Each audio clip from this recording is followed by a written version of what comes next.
Hello viewers, ভালো আছেন সবাই? এখনকার ব্রেকিং এবং শকিং নিউজ হচ্ছে নির্বাচনের জন্য অপেক্ষা করতে হবে দীর্ঘ 3 থেকে 6 বছর। বিএনপি, জামাত বা অন্য দলের নেতাকর্মীরা ভীষণ অপেক্ষায় ছিলেন যে শেখ হাসিনা সরকারের পদত্যাগ হয়েছে, তাই এখন খুব দ্রুত সময়ে আমরা রাষ্ট্র ক্ষমতায় বসতে যাচ্ছি। পাশাপাশি বাংলাদেশের বিভিন্ন জায়গায় নিজের পছন্দের নেতার জন্য ফেসবুক পোস্ট করে গরম করেছেন। আজ তাদের ঘুম হারাম করা খবর হচ্ছে নির্বাচন কিন্তু এখনও হচ্ছে না। তাহলে কবে হবে? 3 মাস, 6 মাস, নাকি 1 বছর, নাকি তারও বেশি? 2 বা 3 বছর, তাও সঠিক সময় নয়। মিনিমাম 3 বছর থেকে 6 বছর। ডক্টর ইউনূস রাষ্ট্র ক্ষমতায় অন্তর্বর্তীকালীন সরকার প্রধান হতে যাচ্ছেন। এটা যারা 2 থেকে 3 মাসের মধ্যের কথা ভেবেছিলেন তাদের জন্য শকিং নিউজ এটাই। ভিউয়ার্স, বৈষম্য বিরোধী ছাত্র আন্দোলনের সমন্বয়করা বঙ্গভবনে রাষ্ট্রপতিকে যে রূপরেখা দিয়েছেন তাতে বলেছেন অন্তর্বর্তীকালীন সরকারের মেয়াদকাল মিনিমাম 3 বছর থেকে 6 বছর পর্যন্ত, এবং এই সরকার স্টে করবে 3 থেকে 6 বছর পর্যন্ত। তার মানে সহজ কথায় আমরা ন্যূনতম ধরে রাখতে পারি যে 3 বছরের মধ্যে এই স্বাধীন বাংলাদেশের মধ্যে কোনো প্রকার নির্বাচন হবে না। আর নির্বাচন না হলে এই মুহূর্তে যারা বিএনপি, জামায়াতের বিভিন্ন কর্মীরা অতি উৎসাহী, বিএনপি বা জামাতের কর্মীরা বিভিন্ন জায়গায় অতি উৎসাহী হয়ে বিভিন্ন ধরনের ভূমিকা পালন করছেন, তাদের জন্য ঘুরে বালি। বৈষম্য বিরোধী ছাত্র আন্দোলনের সমন্বয়কদের একজন বারেক মজুমদার তিনি বলেছেন, বৈষম্য বিরোধী ছাত্র আন্দোলনের সমন্বয়কদের একজন বারেক মজুমদার তিনি বলেছেন, রাষ্ট্র কাঠামো সংস্কারের পরই আগামী জাতীয় সংসদ নির্বাচন দিতে হবে। অন্তর্বর্তীকালীন সরকারের মেয়াদ হবে 3 থেকে 6 বছর। সরকারের মেয়াদ শেষের 3 মাস আগে নির্বাচনের ব্যবস্থা করতে হবে। ভিউয়ার্স, তাহলে বুঝতেই পারছেন পরিস্থিতি কোন দিকে যাচ্ছে। তাহলে বলতেই হয় এই মুহূর্তে তারেক জিয়া দেশে ফিরছেন না। তার কারণ এই বিষয়গুলো রাজনৈতিকভাবে তাদের কানে অবশ্যই পৌঁছাচ্ছে। বাস্তবেই যদি বৈষম্য বিরোধী আন্দোলনের এই অন্তর্বর্তীকালীন সরকারের মেয়াদ 3 থেকে 6 বছর হয়, তাহলে যারা বিভিন্ন মামলার অপরাধী আছেন তারা এখন বিজয়ের অতি উৎসাহে বিভিন্ন জায়গায় জ্বালাও পোড়াও, হত্যা, লুটপাট, পাবলিক প্রপার্টিতে হাত দেওয়া, এরকম নিন্দনীয় কাজগুলো যারা করছে তারা প্রত্যেককেই বড় ধরনের ঝামেলায় পড়তে যাচ্ছে। আপনি এটাকে সহমত পোষণ করেন কি না কমেন্টে অবশ্যই জানাবেন।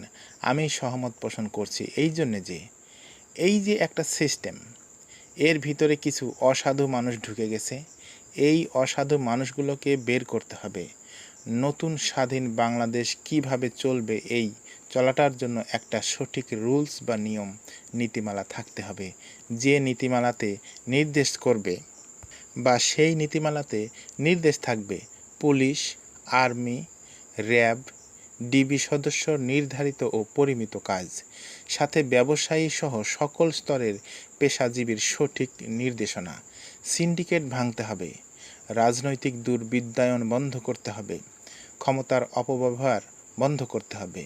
প্রশাসনের মধ্যে বর্তমানে বিভিন্ন মিডিয়ায় দেখা যাচ্ছে প্রশাসনের মধ্যে সচিব, আমলা অনেকেই পালিয়ে বেড়াচ্ছে।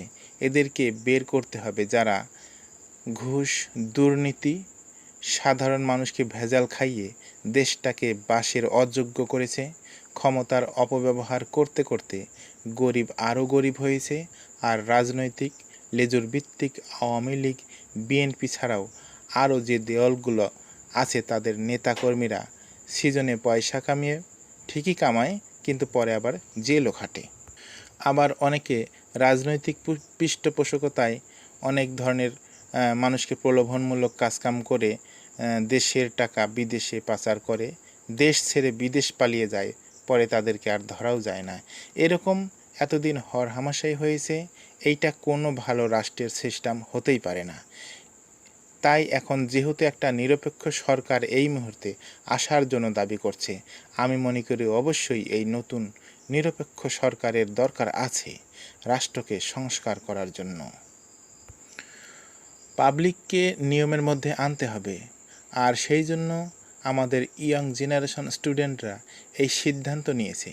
বাস্তবেই সরকার প্রধান হিসেবে ডক্টর ইউনূস বাংলাদেশ সহ সারা পৃথিবীতে একজন ওয়েল ফেস, যার সাথে ইউরোপ, আমেরিকা বা যে কোনো দেশে তার শক্ত ভূমিকা আছে।